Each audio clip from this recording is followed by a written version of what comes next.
Olá, este é o Filosofando, o seu programa de filosofia e de filosofia espírita que vai ao encontro das grandes ideias pensadas através dos tempos numa infinita jornada em busca da verdade e do bem. Olá, Márcia. Olá, os amigos do Filosofando, sejam bem-vindos. Hoje a nossa atenção estará voltada para um dos maiores expoentes do cristianismo primitivo. Trata-se daquele que é considerado o maior dos apóstolos, também conhecido como o apóstolo dos gentios. Estamos falando de um nome reverenciado por todos os cristãos, sejam eles católicos, protestantes ou espíritas. Já sabem, né? Paulo de Tarso. Paulo de Tarso, ele fundou muitas comunidades cristãs, percorreu grandes distâncias, né, em solo estrangeiro e sofreu todo tipo de perseguição e de tortura em nome do mestre. Aquele mestre que, a partir do momento que ele reconheceu como sendo o Messias das Escrituras, passou a ser o seu grande servidor. A sua vida, o pensamento, o exemplo e as epístolas que deixou fazem de Paulo um dos ícones do cristianismo nascente, lá no século I depois de Cristo.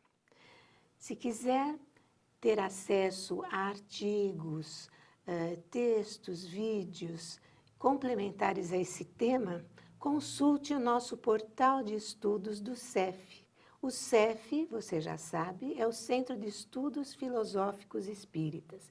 E o nosso portal você acessa através do www.filosofiaespírita.org. Participe do programa, deixe a sua opinião, o seu comentário, as suas dúvidas através do facebook.com/cforg.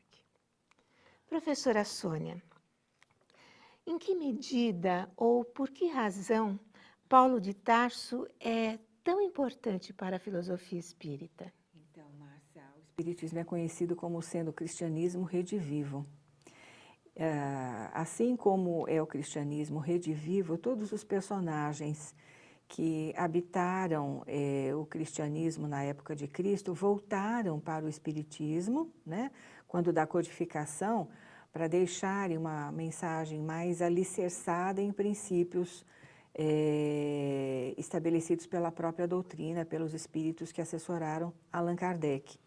Então, Paulo de Tarso foi revisitado pelo Espiritismo de uma maneira muito importante, muito importante. Lá na questão 628 do Livro dos Espíritos, referente à verdade, porque ela não esteve sempre ao alcance de todos, os espíritos superiores acrescentam que jamais houve um tempo em que Deus permitisse ao ser humano receber comunicações tão completas quanto as que hoje lhe são dadas. Eles estavam se referindo naturalmente ao Espiritismo, e aquele hoje é o hoje atemporal, né?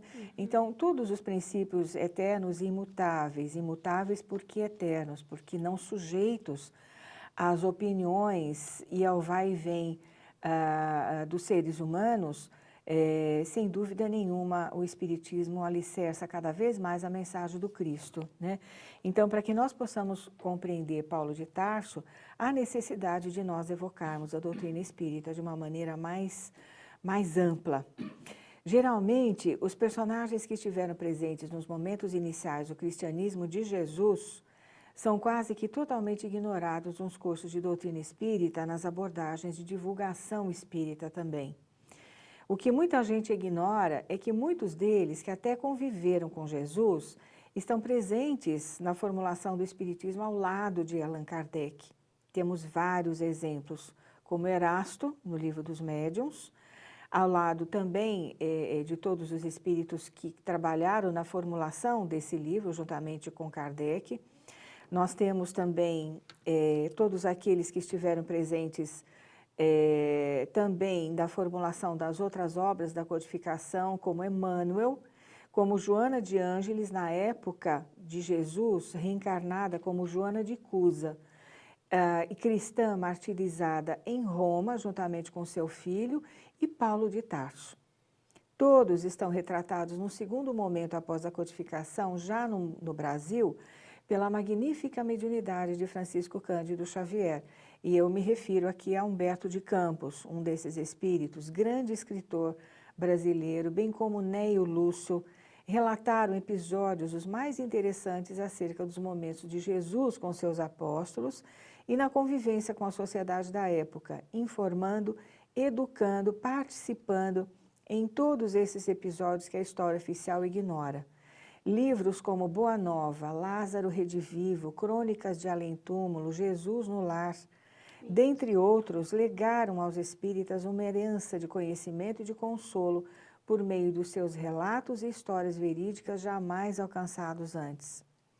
Mas foi com Emmanuel que nós tivemos o grande momento da historiografia mediúnica, com Paulo de Tarso e a sua comovente história de autoconhecimento e de autorresgate individual, com a ajuda direta de Jesus de Nazaré e do Espírito Estevão. Estevão, antes encarnado, primeiro mártir cristão, relatado no maior romance mediúnico de que se tem notícia, que é Paulo e Estevão. Maior porque até hoje a história oficial e a teologia desconhecem os detalhes das vidas relatadas nesse livro, que vem ampliar e aprofundar o Atos dos Apóstolos constante no Novo Testamento, Márcia. Isso, professora Sônia, e é interessante dizer que Emmanuel colheu essas informações que para nós eram desconhecidas nos arquivos espirituais, Isso, na verdade, exatamente. que só alguns têm acesso. Em sua participação vibrante na codificação, nós podemos encontrar a figura relevante e firme desse personagem, Paulo de Tarso, que por inspiração de Emmanuel, reencarnado na pessoa de Manuel da Nóbrega, deu seu nome à maior cidade da América Latina, que é São Paulo, cidade dos gentios, pois abriga pessoas de todas as partes do mundo e do Brasil, bem como o estado que também leva o seu nome. Mas daqui a pouco eu vou continuar com essa história, com esse relacionamento de Paulo com o Espiritismo. Isso, faremos um breve intervalo, mas não saia daí, porque voltamos já já.